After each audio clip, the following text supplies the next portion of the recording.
Juízes capítulo 6, de 11 a 24.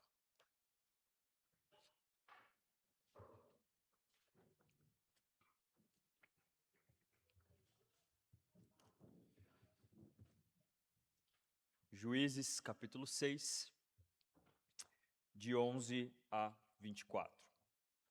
E diz assim a palavra do Senhor. Eu vou fazer a leitura na NVI, tá bom? Se quiser projetar na NVI, mas os irmãos podem acompanhar na sua versão mesmo, não tem problema, tá bom? Diz assim a palavra do Senhor. O anjo do Senhor veio e sentou-se debaixo do orvalho de Ofrá, que pertence a Joás, a Biezrita. Gideão, filho de Joás, estava malhando o trigo num tanque de prensar uvas, para escondê-los dos midianitas. Então o anjo do Senhor apareceu a Gideão e lhe disse: O Senhor está com você, poderoso guerreiro. Ah, Senhor, Gideão respondeu, se o Senhor está conosco, por que aconteceu tudo isso? Onde estão todas as suas maravilhas que os nossos pais nos contam, quando dizem, não foi o Senhor que nos tirou do Egito? Mas agora o Senhor nos abandonou e nos entregou nas mãos de Midian. O Senhor se voltou para ele e disse, com a força que você tem, vá libertar Israel das mãos de Midian. Não sou eu quem o está enviando? Ah, Senhor, respondeu Gideão, como posso libertar Israel? Meu clã é o menos importante de Manassés e eu sou o menor da minha família. Eu estarei com você, respondeu o Senhor, e você derrotará todos os midianitas como se fossem um só homem. Gideão prosseguiu, se de fato posso contar com o teu favor, dá-me um sinal de que és tu que estás falando comigo. Peço-te que não vás embora até que eu volte, traga a minha oferta e a coloque diante de ti. E o Senhor respondeu, esperarei até você voltar. Gideão foi para casa, preparou um cabrito e com uma arroba de farinha fez pães sem fermento. Pôs a carne num cesto e o caldo numa panela. Trouxe-os para fora e os ofereceu a ele sob a grande árvore. E o anjo de Deus lhe disse, apanhe a carne e os pães sem fermento, ponha-os sobre esta rocha e derrame o caldo. Gideão assim o fez. Com a ponta do cajado que estava em sua mão, o anjo do Senhor tocou na carne e os pães sem fermento. Fogo subiu da rocha, consumindo a carne e os pães. E o anjo do Senhor desapareceu. Quando Gideão viu que era o anjo do Senhor, exclamou, ah, Senhor soberano, vi o anjo do Senhor face a face. Disse-lhe, porém, o Senhor, paz seja com você. Não tenha medo, você não morrerá. Gideão construiu ali um altar em honra ao Senhor e lhe deu este nome, o Senhor é paz. Até hoje, o altar está em Ofrá dos Abiezritas. E assim termina o nosso texto. Amém? Vamos orar mais uma vez? Pai bendito, Pai de amor, nós te louvamos pelo privilégio de tudo aquilo que nós já vivemos nesta manhã. Seja conosco nesse momento da exposição da sua palavra, que essa palavra frutifique nas nossas vidas e que ela de fato faça morada em nós perpetuamente. Assim, Senhor, nós oramos e que seja de fato a presença do Teu Espírito a me conduzir no falar e a conduzir o coração daqueles irmãos que estão ouvindo. Assim nós oramos em nome de Jesus. Amém. Amém. Meu irmão e minha irmã, você está em paz? Você considera que está em paz nesse momento da sua vida? Pensando naquilo que você tem vivido, nos seus últimos meses, nas suas últimas semanas, você consegue refletir e pensar e dizer e afirmar, sim, pastor, eu estou em paz? Se sim ou se não, como você chegou nessa resposta de você nesta manhã? De fato, a paz, ela é um tema que nos é oferecido na palavra do Senhor. Mas também a paz talvez seja um dos temas e um dos sentimentos e uma das vivências mais cobiçadas pelo ser humano. seja na esfera macro da sociedade, quando nós pensamos nas guerras, nos rumores de guerras, em tudo aquilo que nós enfrentamos, mas também nos pequenos dilemas do nosso dia a dia.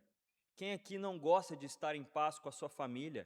Quem aqui não gosta de estar em paz no seu relacionamento conjugal? Quem aqui não gosta de estar em paz dentro do seu contexto de trabalho, na sociedade? Quem aqui não gosta de desfrutar de um tempo de paz no momento de lazer, sem que a cabeça fique conturbada com os problemas e atrapalhe aquele momento de lazer ou de comunhão que você experimenta na sua vida? De fato, a paz ela é muito cobiçada por nós. E se tem um sentimento, se tem algo que o ser humano busca, é a paz. Alguns, inclusive, na ânsia e no discurso de que querem e desejam a paz, fazem guerra em busca dela. Quando nós pensamos na paz, quando nós pensamos nesse tema, nós precisamos nos lembrar de tudo aquilo que a palavra do Senhor nos incita a pensar sobre o tema da paz nas nossas vidas. Uma vez, pregando sobre um outro texto, um outro tema, eu trouxe uma frase do Bono Vox, eu quero usar ela de novo hoje. O Bono, vocalista da banda U2, ele cita, ele fala sobre paz. A banda ela tem um teor de paz, uma conotação de ser organizada pensando em músicas que falem sobre a paz. Afinal, eles são irlandeses e eles estavam num período da formação da banda em que a Irlanda do Norte e a Irlanda do Sul estavam em guerra, e a banda foi formada nessa conotação. As músicas do U2 são sobre paz, na grande maioria. E ele fala, o Bono fala, como ativista social, obviamente, pensando nas guerras, ele fala que a paz não é a ausência de problemas, mas a paz é a presença da justiça. Claro que ele está pensando num teor social, ele está pensando em justiça social. Pessoas que, a partir da justiça social, podem ter os mesmos direitos, podem ter as mesmas regalias, podem ter as mesmas condições, e assim ele entende que a paz só se estabelece com a presença da justiça. Mas para nós, nessa manhã, eu quero nos trazer esse texto, refletindo nesse texto de Juízes capítulo 6, e eu também quero olhar para a paz como a presença da justiça, mas eu quero olhar para a paz percebendo que a maior oportunidade que eu e você temos de alcançar a paz está quando nós experimentamos a justiça de Deus nas nossas vidas. E assim eu quero olhar para esse texto, tá? Então vamos lá, deixe sua Bíblia aberta ali. O livro de Juízes você conhece, é um livro de labirinto, digamos assim. É uma história cíclica, todo o livro de Juízes. Muito interessante, por sinal. O povo de Deus cai, naquela época Israel não era uma monarquia, não tinha um rei. O povo de Deus caía em idolatria, ele caía diante do Senhor, ele pecava contra Deus. Assim, depois de pecar, Deus sempre colocava nações para oprimirem Israel, para que eles pudessem perceber que eles haviam abandonado o Senhor, e ao abandonar o Senhor, eles experimentariam a falta e a ausência de paz. Assim, eles clamavam ao Senhor para que ele pudesse os libertar daquela situação, então Deus levantava um juiz para conduzir e guerrear e trazer e restaurar a paz a Israel. Você vai ver isso em todo o livro de Juízes, a época dos juízes, a fase dos juízes, que está ali em 404 antes da vinda do Senhor Jesus Cristo. Então, olhando para essa dinâmica do texto, nós vamos nos encontrar com a história de mais um juiz levantado aqui na palavra do Senhor, que é Gideão. Talvez junto de Débora e junto de Sansão, seja o juiz levantado por Deus que mais nós conhecemos. Gideão é famoso. A história de Gideão é uma história marcada pelo poderio, pela guerra e por como Gideão liberta o povo de Deus. Mas quando nós olhamos aqui para o chamado de Gideão, nós precisamos perceber o que estava acontecendo com Israel. Israel estava sendo assolada pela opressão dos midianitas. Os midianitas vêm da linhagem de Midian. Midian era um dos filhos de Abraão. Então percebe que os midianitas, como descendentes de Midian, eles se afastam da presença do Senhor, eles se tornam uma nação inimiga do povo de Israel. E eles então começam a oprimir o povo de Israel por 7 anos consecutivos. Esse é o enredo, o pano de fundo da história. Eles oprimem o povo de Israel porque Israel havia abandonado o Senhor. E por 7 anos eles adotam uma estratégia de opressão que, ao meu ver e no meu ponto de vista, talvez aqui dentro das opressões de Juízes, opressões que nós vemos no livro dos Reis, toda a opressão que Israel sofre no povo lá com o cativo da Babilônia, talvez seja uma das opressões mais inteligentes que eu vi na palavra do Senhor. Eles simplesmente cercam Israel durante 7 anos, e toda vez que o povo de Israel plantava alguma coisa, eles matavam a plantação. Todas as vezes que alguém comprava uma vaquinha para dar leite, toda vez que comprava um cabritinho, toda vez que alguém investia na sua fazendinha, eles matavam os animais e destruíam as propriedades. Em nenhum momento eles atentam contra a vida do povo de Israel, mas eles oprimem Israel ao ponto daquela nação se tornar uma nação faminta e estar aos poucos se definhando por dentro. Essa foi a estratégia dos midianitas para oprimir aquele povo, trazendo desolação por 7 anos consecutivos. 7 anos onde as pessoas não tinham para onde ir, eles começam a correr para cavernas, se afastar da região, buscar outros campos para que eles pudessem se concentrar e tentar de alguma forma semear e colher escondido dos midianitas, mas são 7 anos em que eles não têm um momento de paz e a incerteza de que talvez o futuro pudesse trazer consequências negativas, onde eles pudessem sentir fome, morrer por causa daquela opressão. Assim, o povo de Israel está desesperado. E a história nos fala que esse rapaz chamado Gideão estava escondido também. Estava fugindo, estava perto de uma caverna e estava fazendo as suas coisas também com medo da opressão dos midianitas. Então, nós vamos perceber no versículo 11, que foi onde nós começamos, e é onde a gente vai começar a trabalhar esse contexto, esse texto, que o Senhor aparece na história, assim como em toda a ciclagem aí do texto de Juízes, tá? E nós vamos tentar responder essa pergunta através desse texto. Como encontrar a paz sem experimentar a ausência de tribulações, mas tendo a certeza da presença da justiça de Deus? Em primeiro lugar, nós precisamos ser sóbrios sobre as nossas ações. A primeira coisa, no versículo 11 e 13, você vai perceber que Gideão, como os outros israelitas, estava desanimado, inseguro, com muitas dúvidas sobre Deus. Ele conhecia as histórias, os feitos do Senhor, mas à luz da opressão que ele estava enfrentando, ele não conseguia reconciliar essa história na cabeça dele, com a dura realidade que aquele povo, que aquela nação estava enfrentando. E ele faz uma pergunta sincera para o anjo. Quando o anjo do Senhor aparece, ele vai dizer: se o Senhor está conosco, por que tudo isso está nos acontecendo? Por que nós estamos passando pelo que estamos passando? E talvez esse seja um movimento natural dos nossos corações, quando uma tribulação, uma opressão, alguma coisa, alguma problemática acontece nas nossas vidas, é por que isso está acontecendo? Talvez em primeiro momento a tribulação vem, a adversidade vem, a gente tenta resolver, a gente encara, a gente até tem coragem, mas se ela perdurar, daqui a pouco você está se colocando diante de Deus dessa forma: Senhor, por que isso não termina? Por que isso está acontecendo na minha vida?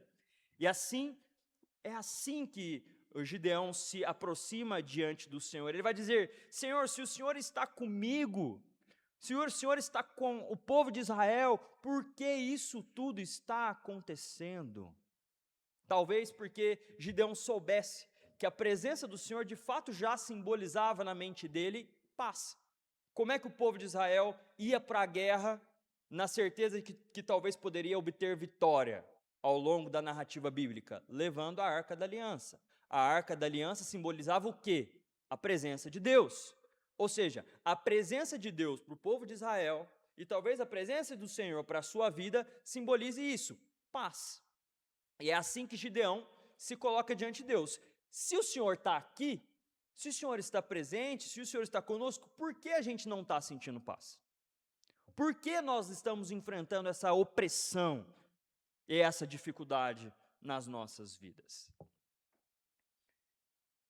E isso é interessante para nós, porque o Senhor vai trabalhar no coração de Gideão e vai mostrar para Gideão que Gideão não estava enxergando o todo. Porque na resposta de Deus, lá nos versículos 7 e 8 do capítulo 6, ele vai dizer: quando os israelitas clamaram ao Senhor por causa de Midian, ele lhes enviou um profeta. Como é que é a sequência lógica do texto de Juízes? Quando eles clamavam por libertação, Deus levantava um juiz. Deus levantou um profeta quando eles clamaram. Profeta no Antigo Testamento nem sempre era bom sinal. Profeta no Antigo Testamento era aquele que apontava o erro. Profeta no Antigo Testamento era quem falava em nome do Senhor para mostrar o desvio dos caminhos. O grande problema desse povo é que eles estavam em apostasia, mas eles não estavam enxergando essa apostasia. E daqui a pouco eles estavam pensando que Deus era o culpado do que eles estavam enfrentando.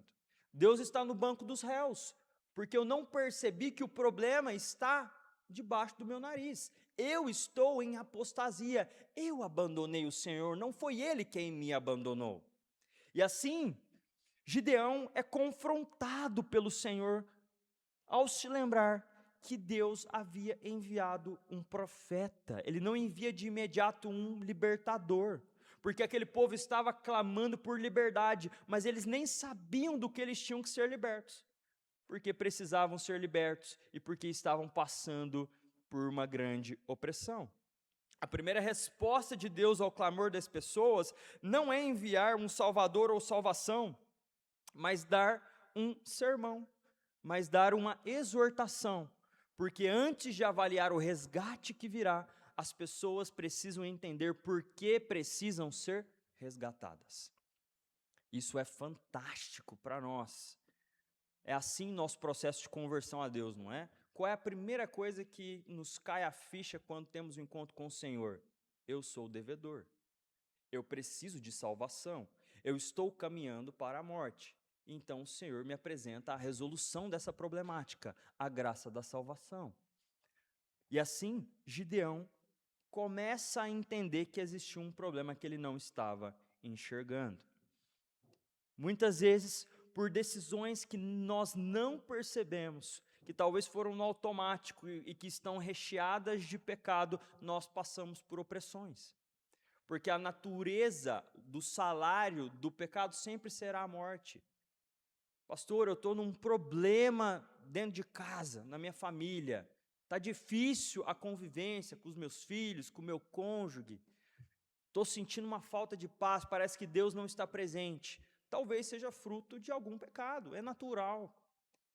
Pastor, eu estou com um problema financeiro. Pastor, eu estou com milhares de problemas e por isso eu dei a resposta para o Senhor na introdução do sermão de que eu não estou vivendo um período de paz. Talvez, meu irmão, assim como Gideão, nós não estejamos enxergando que as consequências naturais de uma vida que não opta pelos caminhos de vida apresentados pelo Senhor, seja a ausência de paz, porque os problemas vão aparecer. E nem sempre é provação. Às vezes é somente uma consequência natural das nossas atitudes.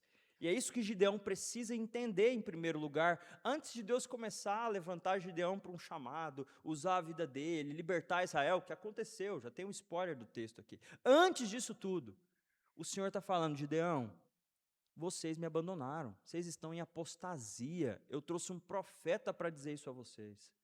Eu trouxe alguém para iluminar que vocês caminharam para essa opressão sozinhos. Não fui eu quem operei nessa opressão. Vocês estão sendo oprimidos porque abandonaram a verdade. Abandonaram o seu Senhor. Primeiro, nós precisamos entender e ter a sobriedade sobre o que nós estamos fazendo, onde nós erramos. O momento de contrição é um momento muito especial, porque nós temos a oportunidade de elevar a nossa memória, a nossa mente, para que tudo aquilo que nós tenhamos feito, nós corrijamos aqui diante da presença do Senhor. E é para isso que nós estamos aqui, é para isso que o culto serve, o culto nos ilumina e nos faz refletir sobre a semana, nos faz refletir sobre o nosso coração. E assim, essa é a oração que nós precisamos colocar diante de Deus. Nós precisamos de sobriedade.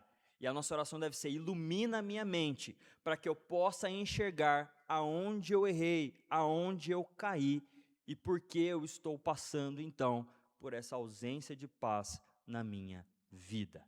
Então o povo de Israel precisou de um profeta. A natureza do sermão do profeta, que Deus está tentando convencer as pessoas para que elas se arrependam verdadeiramente. O que sugere que o clamor do versículo 6 e 7 não é um sinal de arrependimento real. Eles não estavam arrependidos genuinamente, eles queriam apenas a libertação.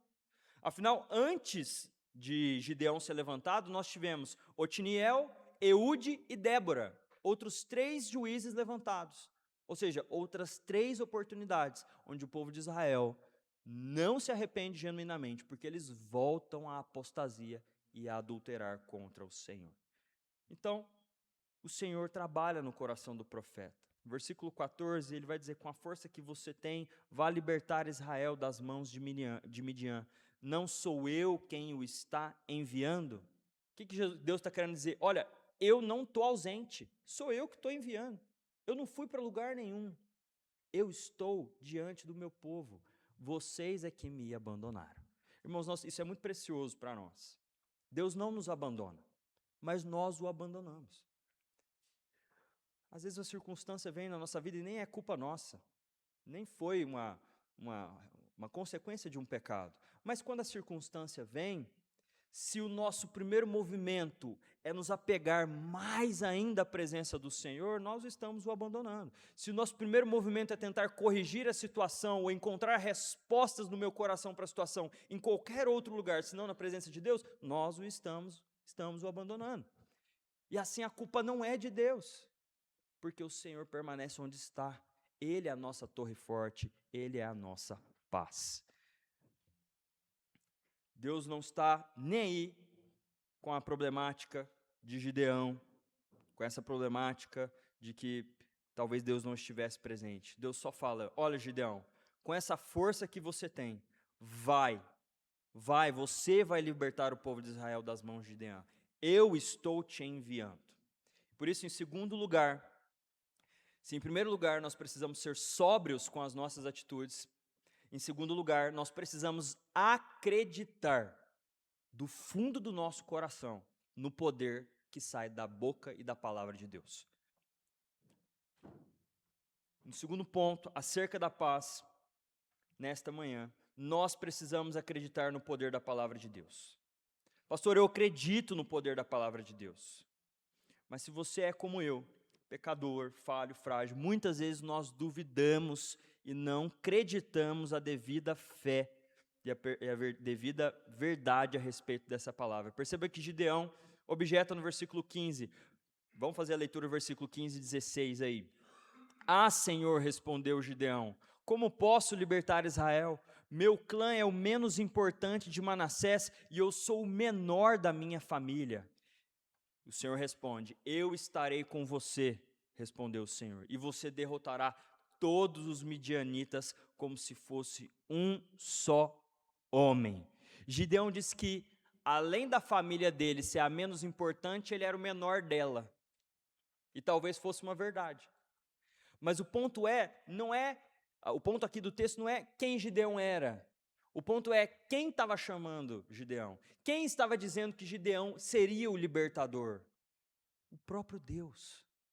O próprio Deus. Meu irmão e minha irmã, às vezes a gente tem crenças a respeito das nossas limitações, essas limitações são genuínas, verdadeiras. Às vezes a gente tem crenças a respeito da realidade, do que está acontecendo, a gente faz julgamentos, sem nos lembrar que existe uma palavra do nosso Deus nas Escrituras, poderosa, suficiente para resolver qualquer questão das nossas vidas. Quando Deus fala, quando Deus abre uma porta, ninguém pode fechar, ninguém pode contrapor, ninguém pode ter uma palavra mais importante do que essa. Gideão sabia quem ele era. Eu sou o menor de uma família minúscula. Mas Deus estava dizendo: você, Gideão, é quem vai libertar o povo de Israel. A pergunta que nós temos que fazer é: em meio ao caos, às tribulações que inevitavelmente vão aparecer na nossa vida. Nós damos crédito mais às mentiras que formulamos, ou aquilo que é visível, aquilo que parece ser o que está acontecendo, ou nós damos crédito ao que o Senhor fala a respeito de nós, ao que Deus nos promete, a presença dessa palavra nas nossas vidas. Como Gideão poderia salvar o povo? Como ele poderia salvar Israel? No versículo 12, o anjo chega e diz para ele: o Senhor está com você, poderoso guerreiro. Imagina Gideão ouvindo isso, poderoso guerreiro.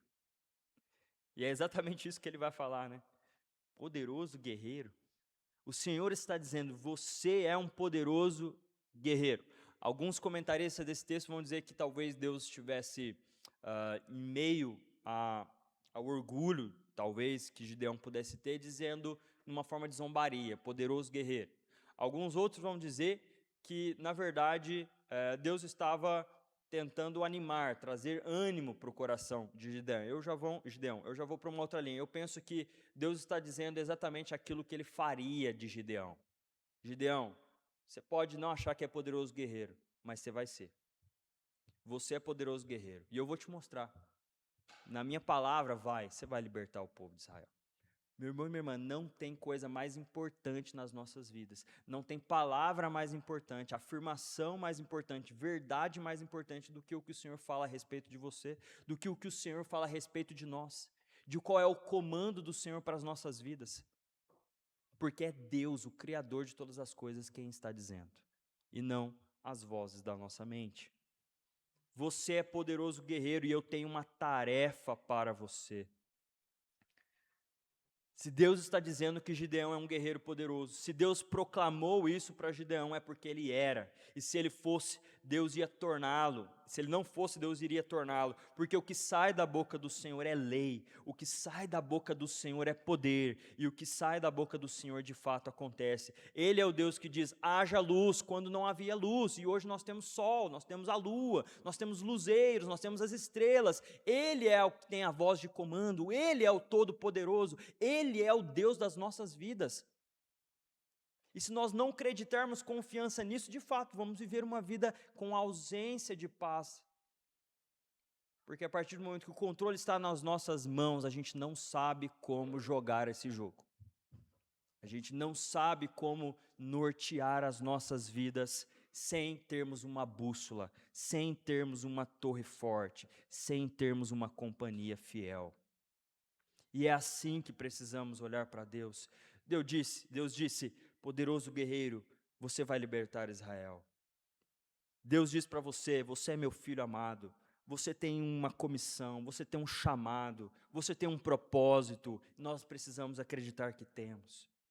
Em tudo na nossa vida existe propósito. Deus nunca falou e deixou Gideão para lá, deixou ele sem perspectiva. Deus nunca falou para Moisés e deixou Moisés. Moisés, faça isso por sua conta. Estou delegando, vai, você dá conta.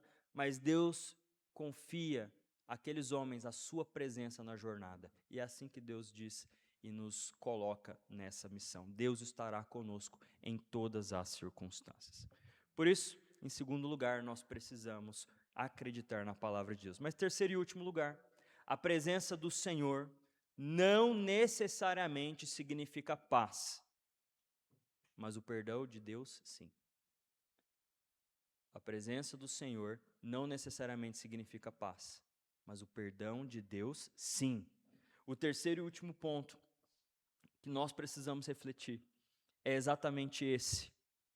Se em primeiro lugar nós precisamos ter sobriedade sobre as nossas ações, muitas vezes pecaminosas, que nos levam à ausência de paz. No segundo plano, nós precisamos reconhecer e crer na palavra de Deus, que pode de fato nos levar a um momento de paz na nossa vida. Mas em terceiro e último lugar, a presença do Senhor não necessariamente significa paz. Por que isso?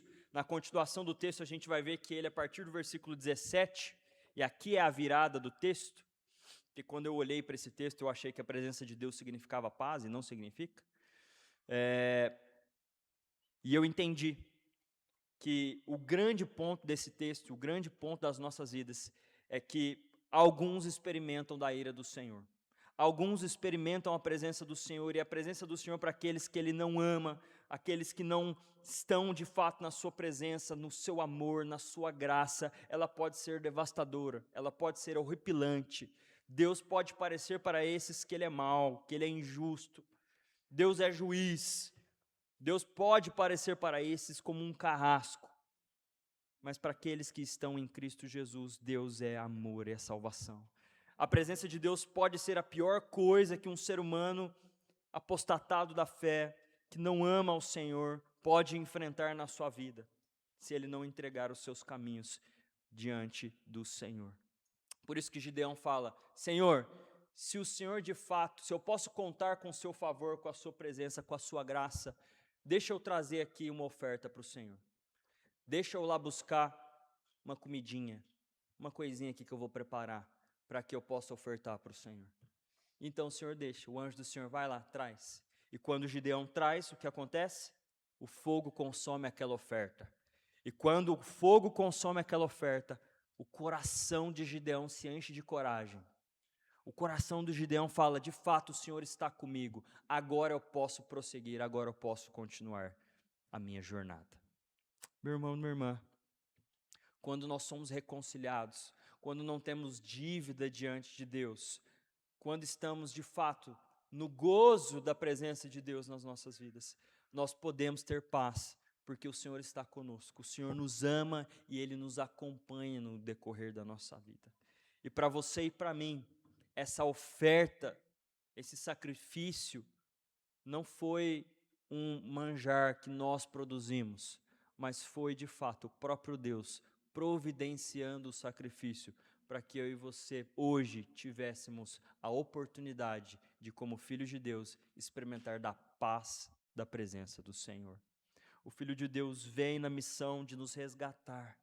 O profeta Isaías diz que Jesus é o príncipe Ele é o príncipe da paz, é aquele que traz a paz ao reino de Deus, é aquele que pacifica os corações, é aquele que diz para nós que o sacrifício perfeito seria feito por Ele para satisfazer a vontade de Deus e para que então pudéssemos ter paz na jornada, na caminhada.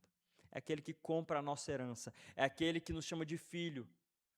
Mas eu sou aqui, eu nasci a vida toda aqui no Belém, ou aqui em São Paulo, ou em Minas, eu sou de uma cidadezinha pequenininha lá em Minas, quem sou eu, que família é a minha, que importância eu tenho? O Senhor está dizendo: você é filho de Deus, filho amado, e o que importa é a palavra de Deus, e Ele providencia o Filho para nos fazer participantes de um reino muito maior do que a cidade de São Paulo, do que a cidade de em Minas Gerais, do que qualquer lugar que você tenha nascido.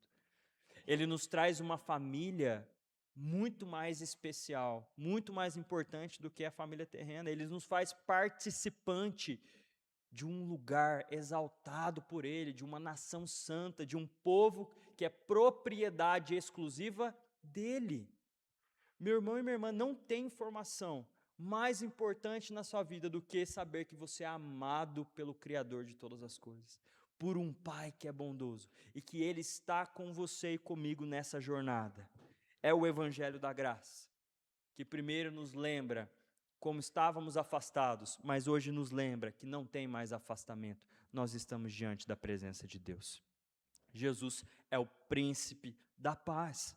A paz não é a ausência de tribulações, mas a certeza da presença da justiça de Deus em nós. E a justiça foi feita e satisfeita no Filho de Deus. Não tem por que nós temermos, irmão, minha irmã.